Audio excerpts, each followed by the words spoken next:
Olá, estamos começando um programa da série Consciência aqui na TV Escola. Hoje vamos acompanhar uma experiência inovadora que está acontecendo na região metropolitana da capital de São Paulo. Com o apoio da universidade, um grupo de professores de física está colocando em prática uma série de experiências que tem tudo a ver com o cotidiano dos seus alunos. Assim, eles estão conseguindo vencer as dificuldades do ensino e da aprendizagem de física moderna. Aqui no estúdio, nossos debatedores. Maria Cristina Azevedo, professora de Física da Escola Estadual Oswaldo Aranha, de São Paulo. Olival Freire, professor de Física e do mestrado em Ensino de Ciências da Universidade Federal da Bahia. E o professor Sérgio Luiz Garavelli, diretor do curso de Física e professor da Universidade Católica de Brasília. E agora, vamos ao nosso documentário.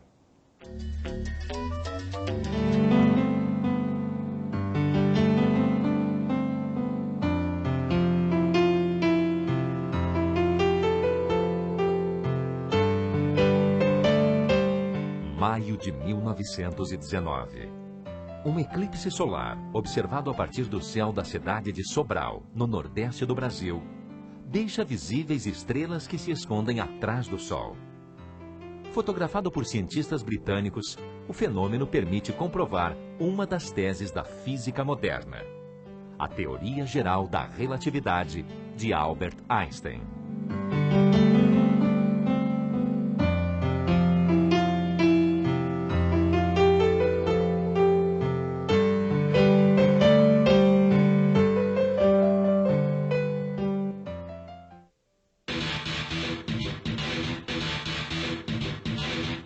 No limiar dos séculos 20 e 21, ciência e tecnologia superaram fronteiras antes sequer imaginadas.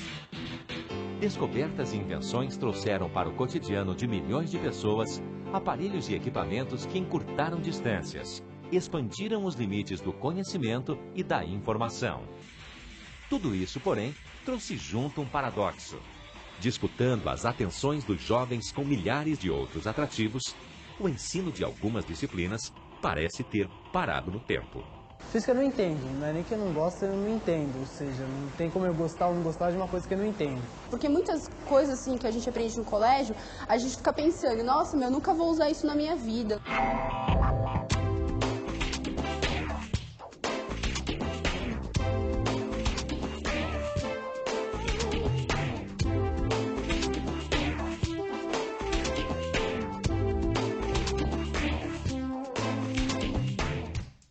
Usou o prisma e viu que a luz se decompõe em várias cores. Eles vêm para aula de física achando que física é difícil, que física não tem nada a ver, né? Que é coisa pra gente doida. Acho que talvez as principais questões sejam relacionadas mais à motivação mesmo. Como tornar o ensino da física suficientemente atraente para essas cabeças acostumadas a pensar a 1000 por hora? Como e por que fenômenos corriqueiros do cotidiano acontecem milhares de vezes a cada segundo? De física moderna seria uma coisa meio diferente, assim. A física moderna hoje, ela trata com coisas que você não consegue perceber com os sentidos. Você tem que perceber com a sua imaginação. Você tem que construir representações que estão dentro da tua cabeça. E esse que é o grande desafio que a gente tem hoje. Geralmente, quando a gente ensina física, a gente para no século XVIII, para no século XIX e a gente já está no século XXI. Então a gente falou, será que a gente consegue, no ensino médio, pelo menos dar alguma base do que é a física do século XX?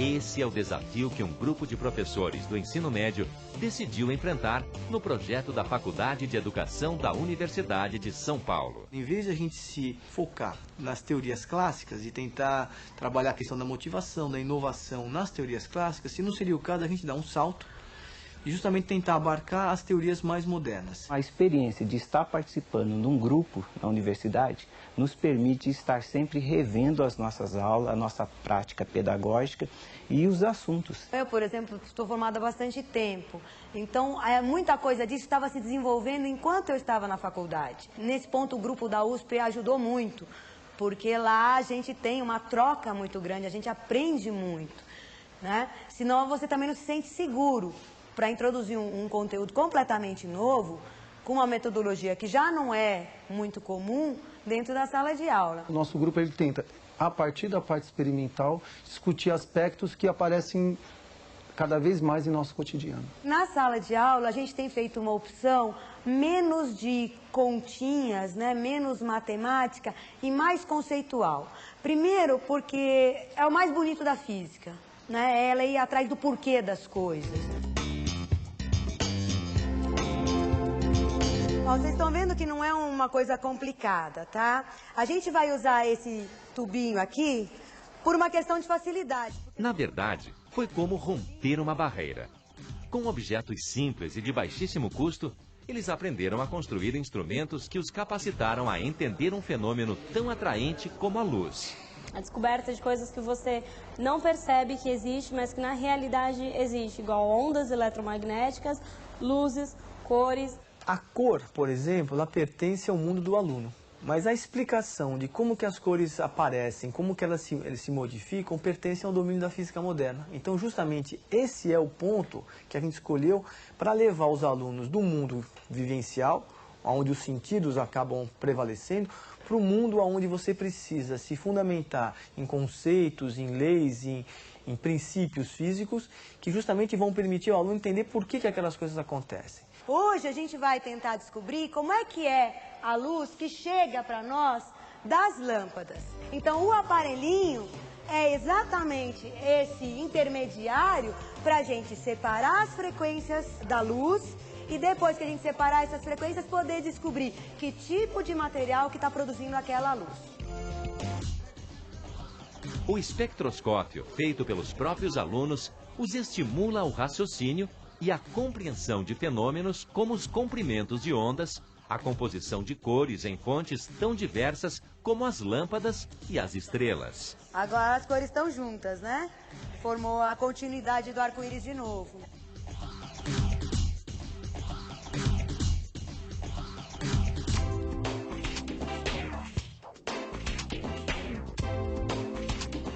Para cada tipo de elemento químico, ele vai emitir determinadas frequências só. A experiência está sendo posta em prática em 5 escolas públicas de nível médio do estado de São Paulo. A julgar pelos primeiros resultados, tudo leva a crer que um novo caminho começa a ser trilhado no ensino e na aprendizagem da física. Mas isso não é tudo.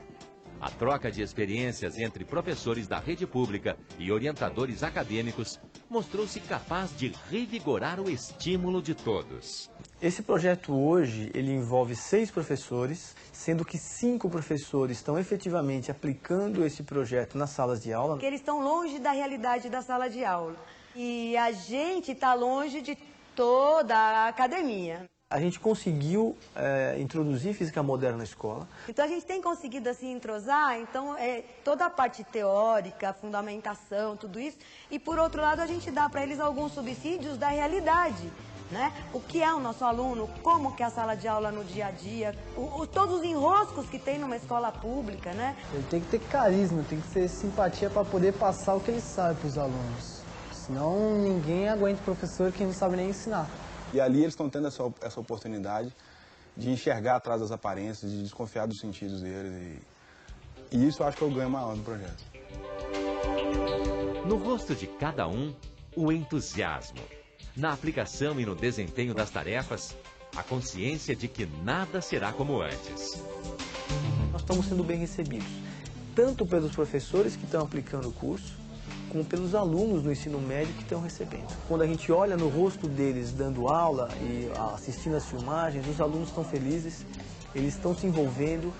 E para nós, né, que trabalhamos aqui na Faculdade de Educação, com formação de professores, com a discussão do ensino e aprendizagem, para nós isso é excelente.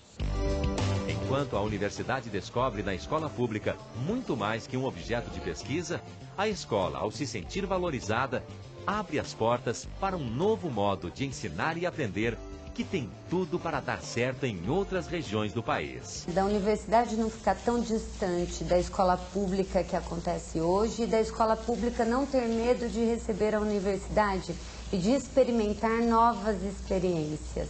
Quando o professor ousar sair desse patamar e a universidade não ter receio de colocar a mão na massa, esse casamento seria o perfeito. É o que a gente está vendo na experiência que está acontecendo aqui na escola.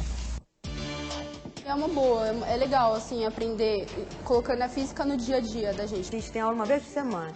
Dei uma aula uma semana, a semana seguinte você entra na sala de aula e o aluno pergunta assim, olha, você não esqueceu que a semana passada você parou em tal assunto, que você ficou de responder tal coisa, né? Isso mostra que ele, durante a semana, ainda processou, ainda usou a cabeça, ainda, né, o assunto voltou. A gente tem que formar esses jovens, a gente tem que educar essa geração para aprender a olhar com a mente.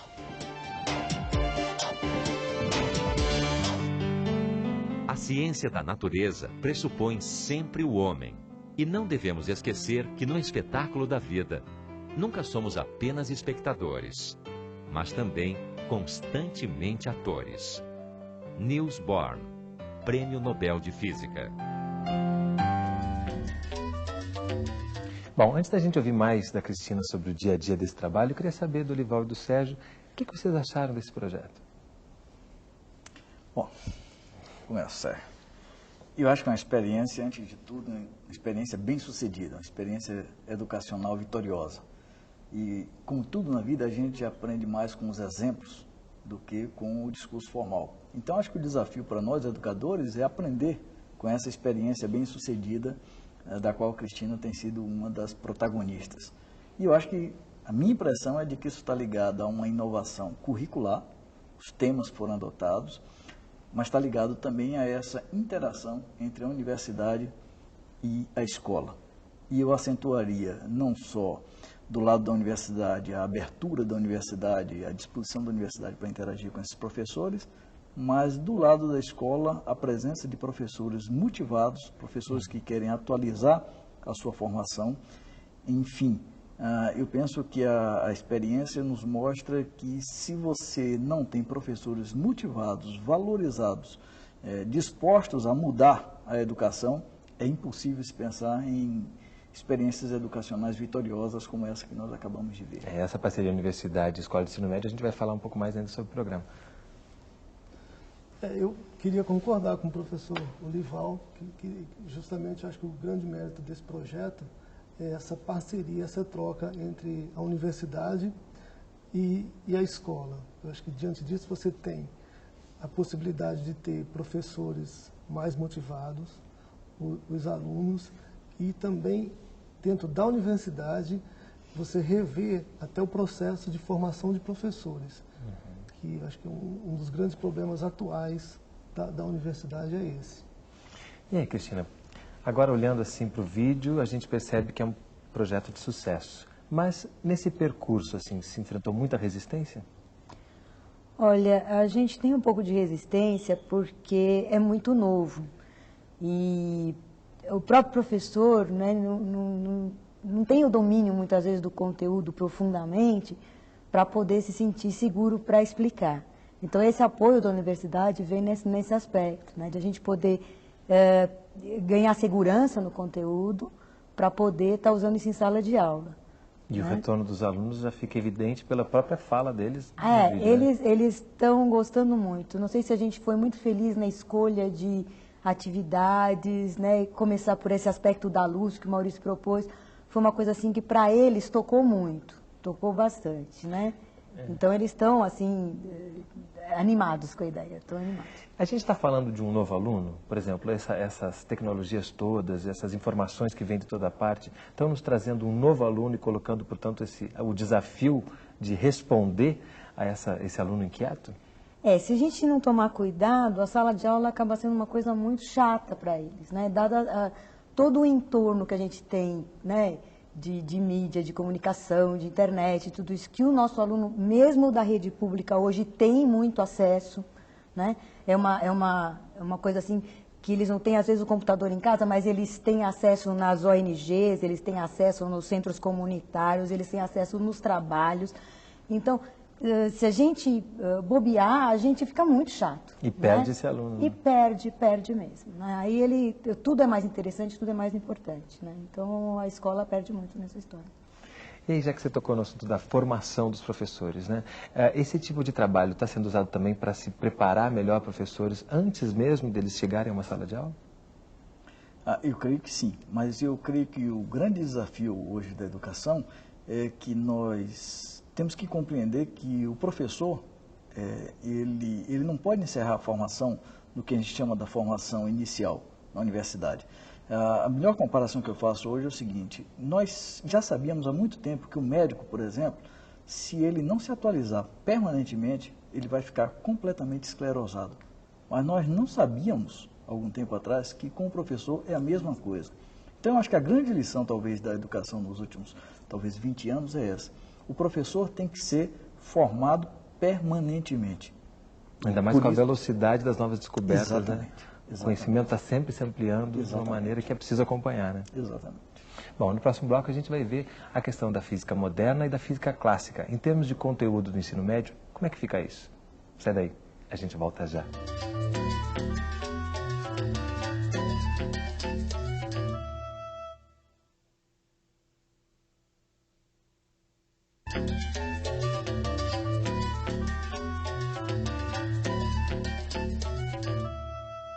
Estamos de volta com o programa da série Consciência, falando sobre o ensino da física moderna, com Maria Cristina Azevedo, Olival Freire e Sérgio Luiz Garavelli. Agora, então, vamos entrar um pouco mais na questão da física mesmo, né? Teve um professor que falou do salto da física clássica para a física moderna. Em termos de conteúdo, como é que fica isso? Ambas as físicas são importantes, elas dialogam, elas se contrapõem em algum momento? Como é que a gente pode elucidar essa questão? Eu particularmente acho que as coisas se complementam. Eu viria assim como uma proposta para você acrescentar aos currículos existentes das escolas, e não como um contraponto. Eu acho que é possível você ensinar física clássica e também física moderna. E como é que a gente pode, por exemplo, explicar, por exemplo, uma pessoa essa diferença conceitual entre o que é moderno e o que é clássico em termos de física?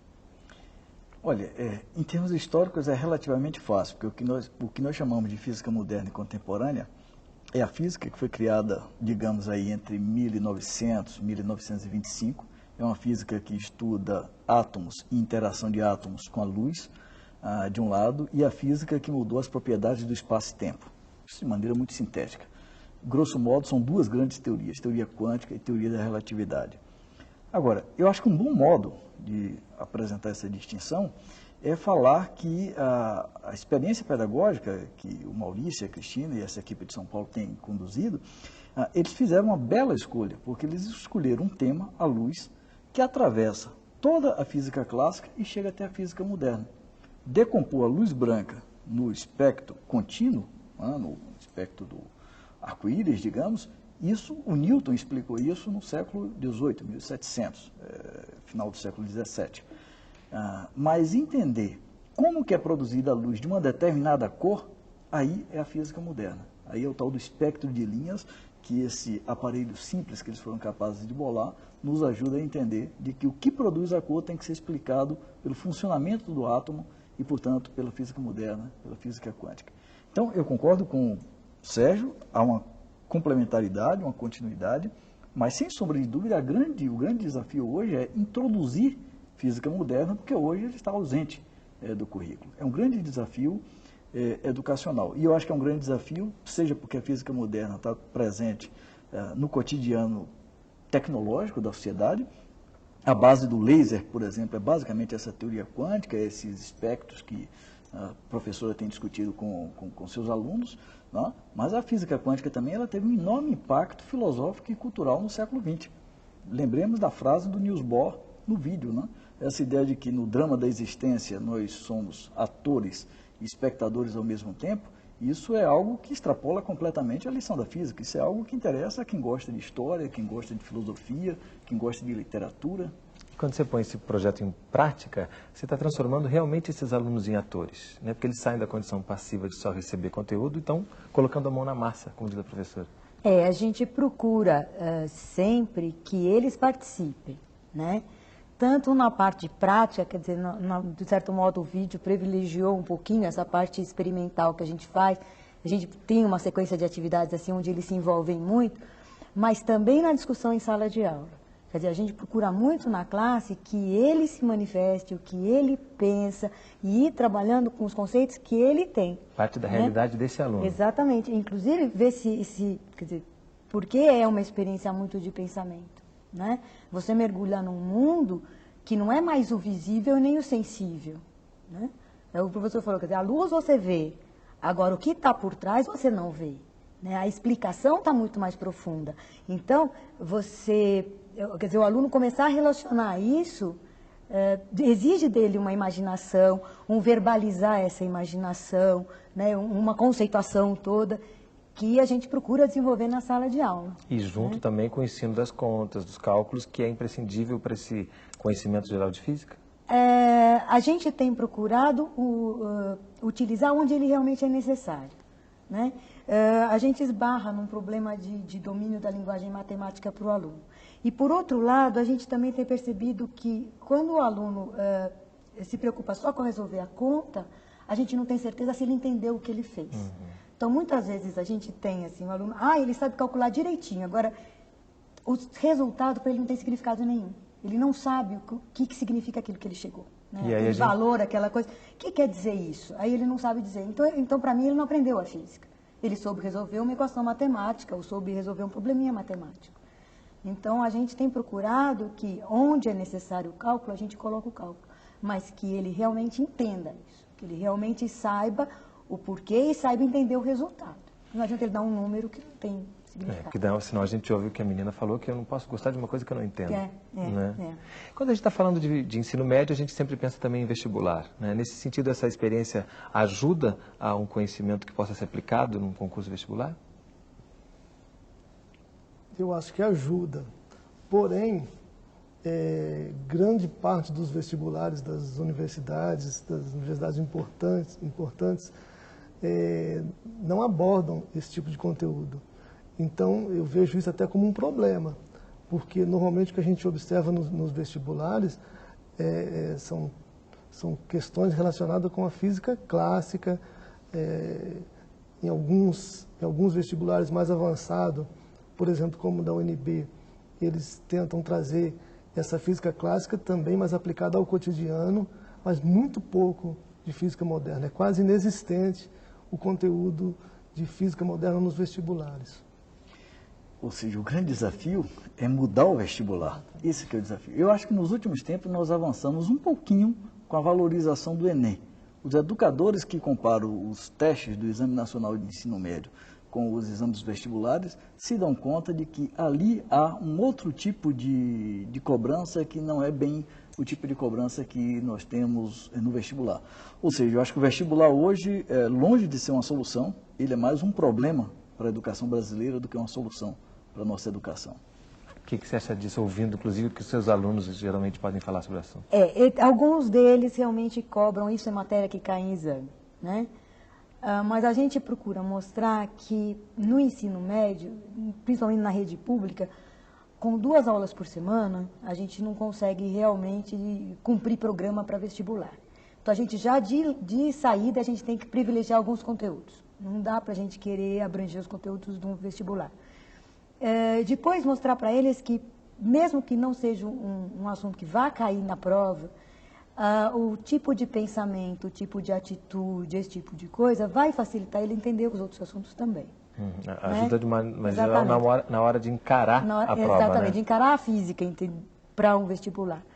E a gente andou procurando questões, até para poder usar em sala de aula, questões de vestibular que tratassem de física moderna.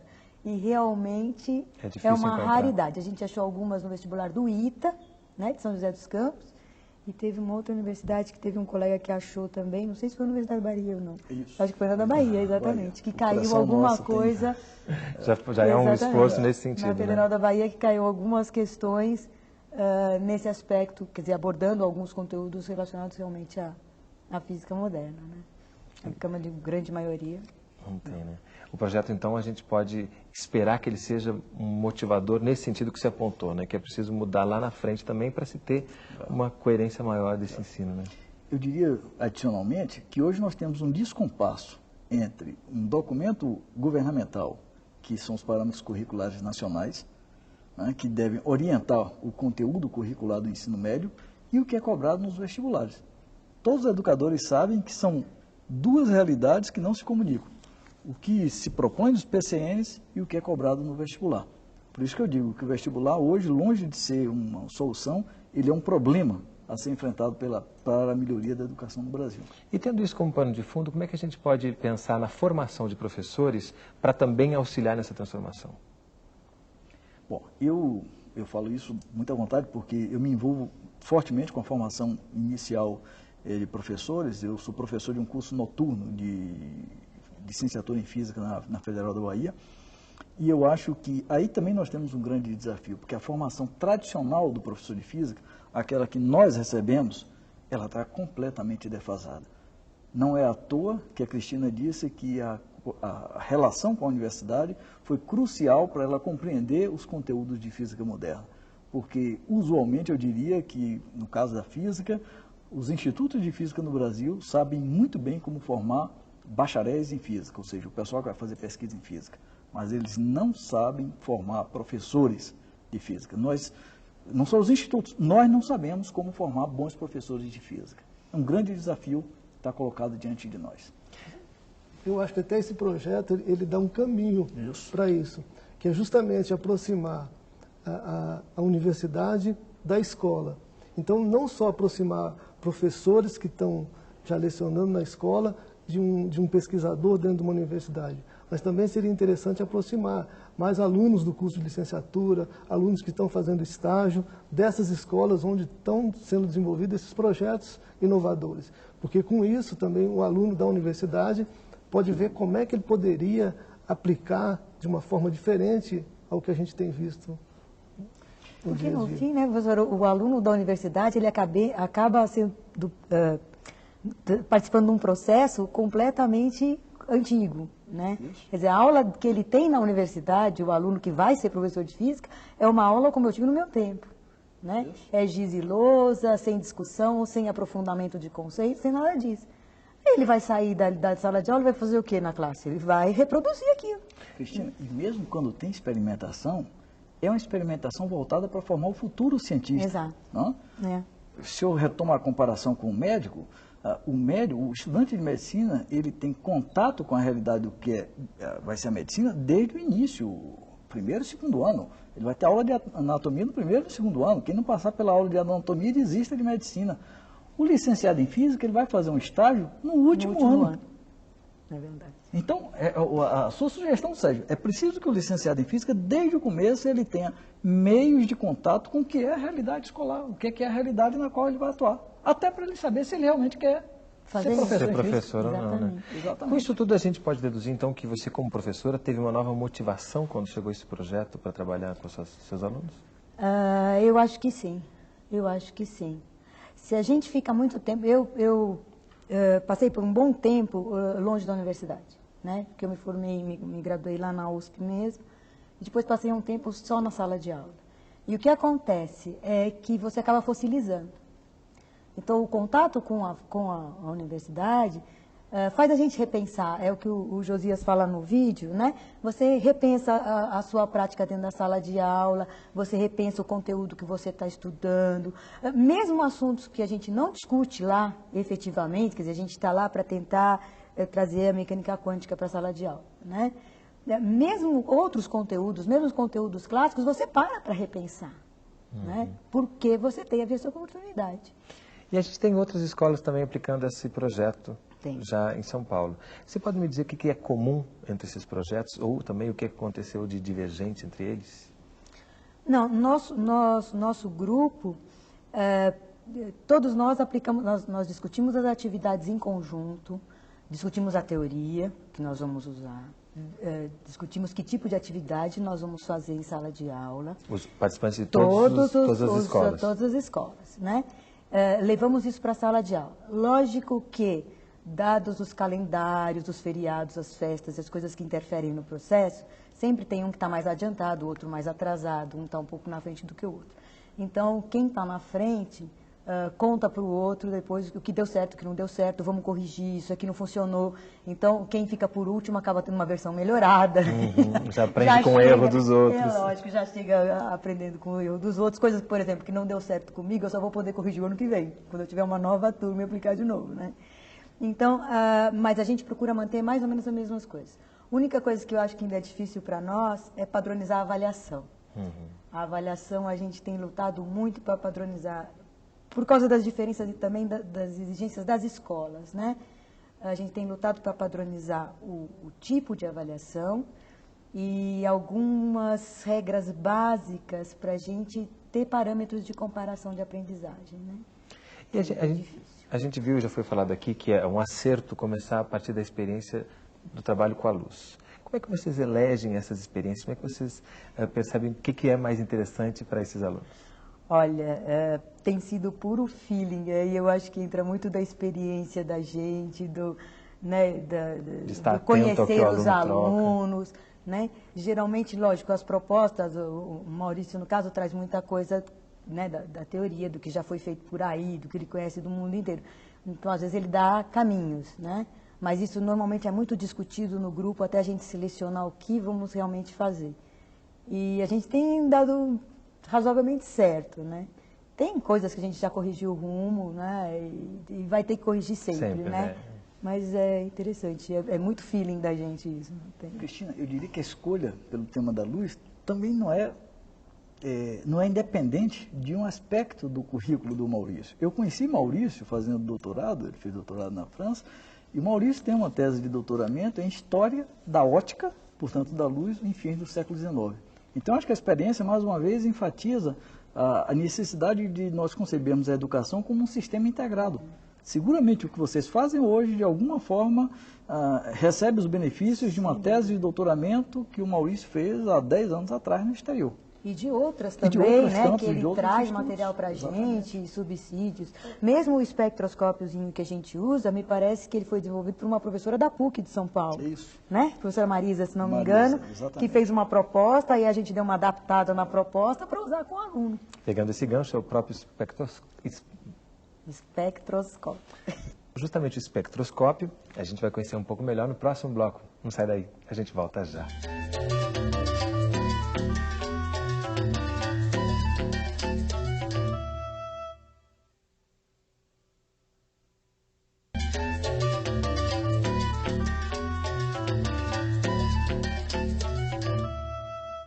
Estamos de volta com o programa da série Consciência, falando sobre o ensino de física moderna, com Maria Cristina Azevedo, professora de física da Escola Estadual Oswaldo Aranha, em São Paulo, Olival Freire, professor de física e do mestrado em ensino de ciências da Universidade Federal da Bahia, e Sérgio Luiz Garavelli, diretor do curso de física e professor da Universidade Católica de Brasília. Cristina, você está aí agora com, falar bem devagarinho para acertar, o espectroscópio na sua mão.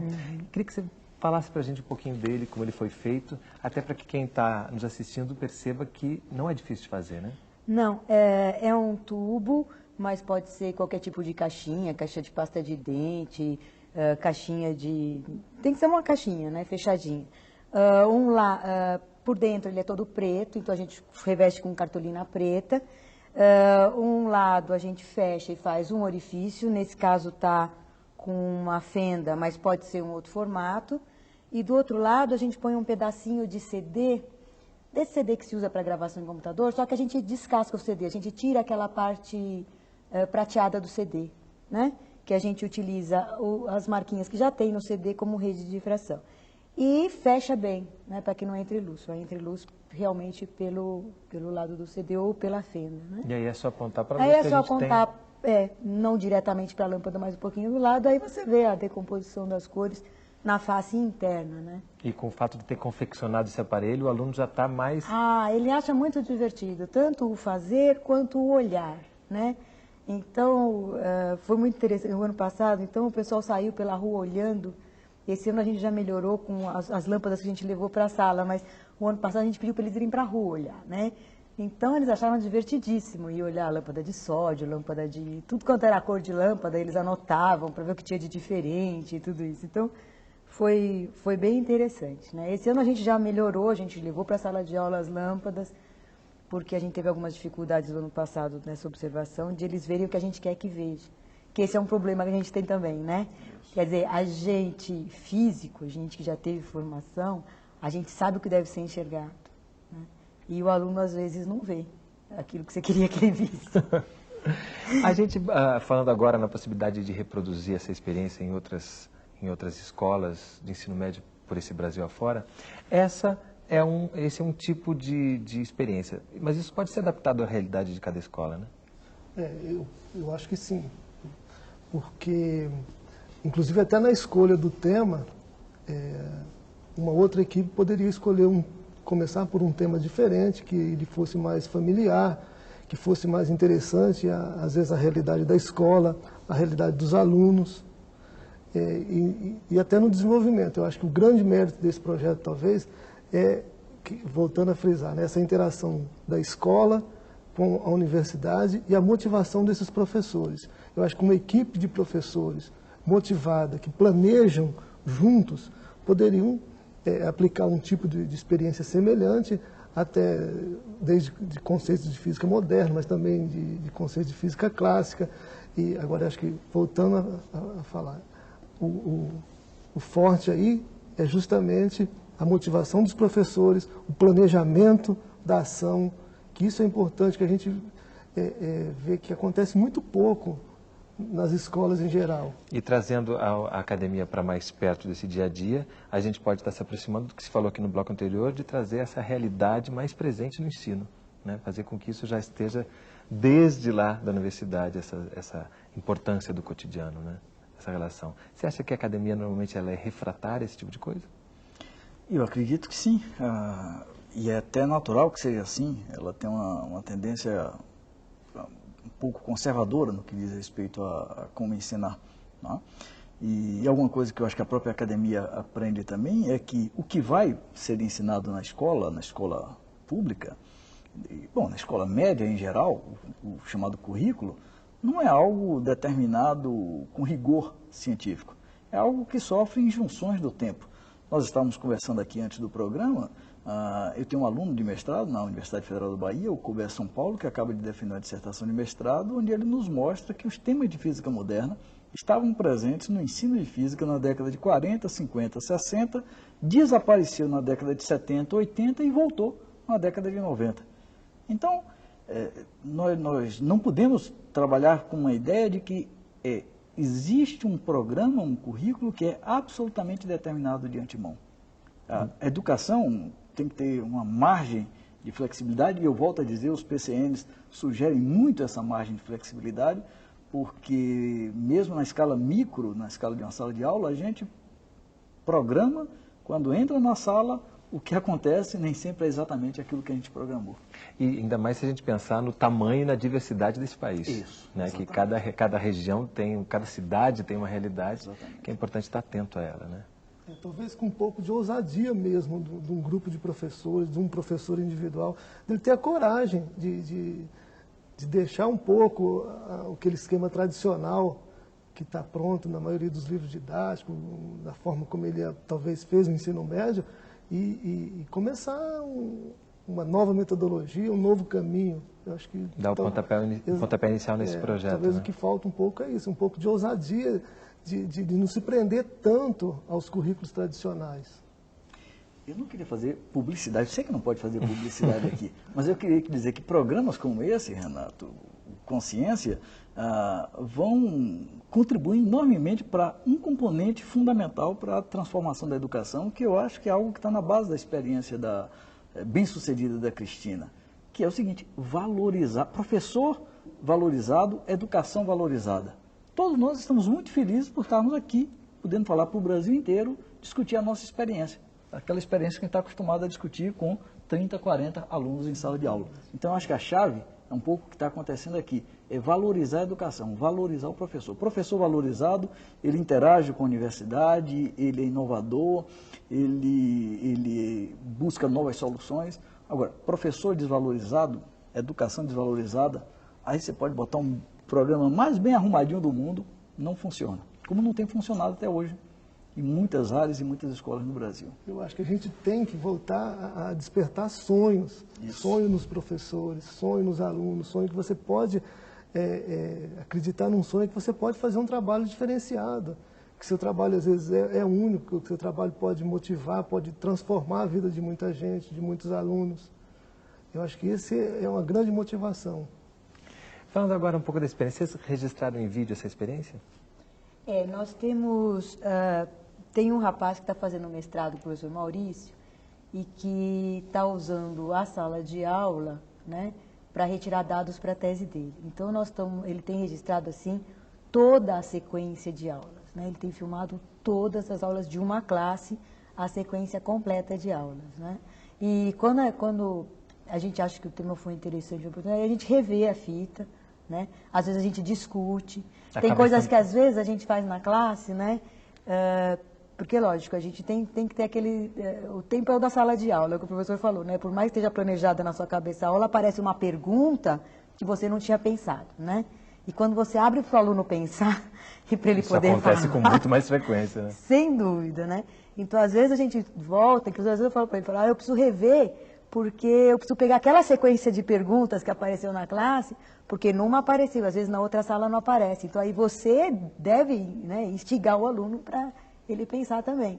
Então, a gente usa muito esse tipo de coisa. E quando não dá, porque a gente está pensando em Brasil, né? A gente tem uma situação privilegiada de ter o rapaz do mestrado que está com uma câmera filmando a aula. Mas antes, a gente registrava muito em gravador cassete. Bota o gravador lá na sala de aula e grava. Fica mais difícil, porque o áudio não é muito bom. Mas dá para a gente tirar muita informação. Dá para a gente rever a própria aula, que eu acho que isso para o professor é fundamental. Falando em rever a própria aula, teve um aluno no vídeo que disse que um professor precisa ter carisma, né? O que você acha que está por trás da fala desse rapaz? Olha, eu acho que o que eles veem muito é a comunicação. Eu vejo muitos alunos falarem assim, eles percebem quando a gente gosta do que faz, né? Eles comentam isso com a gente, né? Mesmo que eles tenham essas dificuldades que eles comentaram no vídeo com física, né? Eles percebem que você está comprometido, que você está se esforçando para que ele entenda, né? E que os está ouvindo, sobretudo, que está ouvindo, que está dando chance de ele falar, até para ele falar não sei, não estou conseguindo entender. Então, o que eu percebo neles, talvez que ele tenha colocado isso como carisma, seja isso, essa disposição de estar realmente voltado um pouco mais para o aluno. E nesse sentido, o não gostar acaba sendo um estímulo a mais até, né? Para você conseguir se superar e trazer, resgatar aquele aluno, né? Não, e é interessante às vezes perceber que eles não gostam, né? Porque eles associam física com conta, associam física com um monte de coisa de gente doida. Com coisa de gente doida, é verdade. Né? Mas eles gostam de determinados assuntos, né? E vêm e trazem pergunta, e às vezes trazem coisas assim de fora. Mesmo que às vezes seja uma pergunta assim que ele quer uma resposta imediata, né? Eu às vezes falo, vocês têm que aprender a ir mais fundo. A gente não pode se contentar com respostas pequenas, né? E física a gente tem que procurar, né? O porquê das coisas, como você colocou no vídeo, né? Então, mas eles trazem perguntas, eles trazem coisas assim que às vezes até foge um pouco do assunto, assim, mas é interessante contemplar também, né? Sem dúvida. E especialmente o que você colocou ali, que eles estão atentos à própria sequência das aulas, né? Eles cobram, bom, a gente parou aqui, agora vamos em frente, né? Não, esse para mim foi uma experiência muito gratificante, porque mostrou que aquilo virou um problema para o aluno, né? Porque a física tem alguns problemas, inclusive problemas dessas mudanças conceituais, dessas mudanças teóricas, que foram um problema dentro da história da ciência. E que a gente acha, às vezes, que isso é importante colocar para o aluno. O legal é quando o aluno se apropria desse problema, né? Na hora que ele se apropria, o problema passa a ser dele. Então, aí ele quer resposta. Aí ele quer resposta. Entendeu? Então, isso é muito gostoso. E esse ano eu tive algumas experiências dessas, assim, de realmente passar uma semana, eu entrar na sala, Lógico, a gente já sabia o que ia fazer e tudo, mas ela chegava assim, você não esqueceu que tal pergunta ficou para ser respondida. Isso foi muito gostoso. Eu acho que isso aí é até um dos méritos desse projeto, que é exatamente valorizar a parte fenomenológica, que é aí que a gente vê muito pouco nas escolas em geral. Porque quando você fala muito de física tradicional, não é só porque a física é clássica, mas a forma de abordagem. Então, talvez se dá muito valor a uma conta, a um resultado numérico, e o cerne da questão mesmo, que é a parte fenomenológica, não é abordada com a profundidade, com o tempo que é necessário e com as discussões que são necessárias. Essas discussões que vão ter aprofundamentos, que vão surgir discussões, que vão surgir dúvidas, que aí é que vai fazer com que se caminhe, com que se aprofunde no assunto. Quando você fala a parte fenomenológica, você está se referindo a aspectos do cotidiano que estão presentes em todo momento? Também. Porque, por exemplo, quando você trabalha com conceito físico, esse conceito que está por trás do modelo físico, que eu digo que é a parte fenomenológica, que pode ter uma coisa bem aparente que está no cotidiano, mas também pode ser que não é só isso, ela é mais profunda. E esse desafio de ensinar o que não se vê, como é que a gente pode solucionar? Eu acho que o Maurício falou bem no vídeo, precisa imaginação, né? Mas eu acrescentaria que o desafio da imaginação é forte para a física moderna, mas de algum modo ele já estava presente mesmo na física clássica, né? Nós temos conceitos na física clássica, o que é o conceito de trabalho na física clássica, que é muito distinto do que é trabalho. Basta dizer o seguinte, nós estamos aqui há alguns minutos, do ponto de vista da física clássica, nós não estamos trabalhando, não há trabalho, nós sabemos que nós estamos trabalhando. Então, mesmo a física clássica requer imaginação. A ideia de que ciência, de que física não combina com imaginação, essa ideia, sim, requer uma ideia sem imaginação.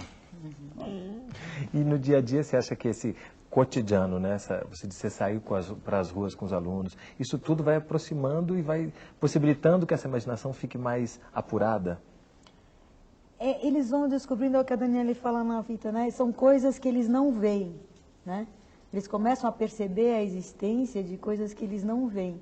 E de explicações, e que as explicações não precisam estar no palpável, né? Que a gente pode ter boas coisas.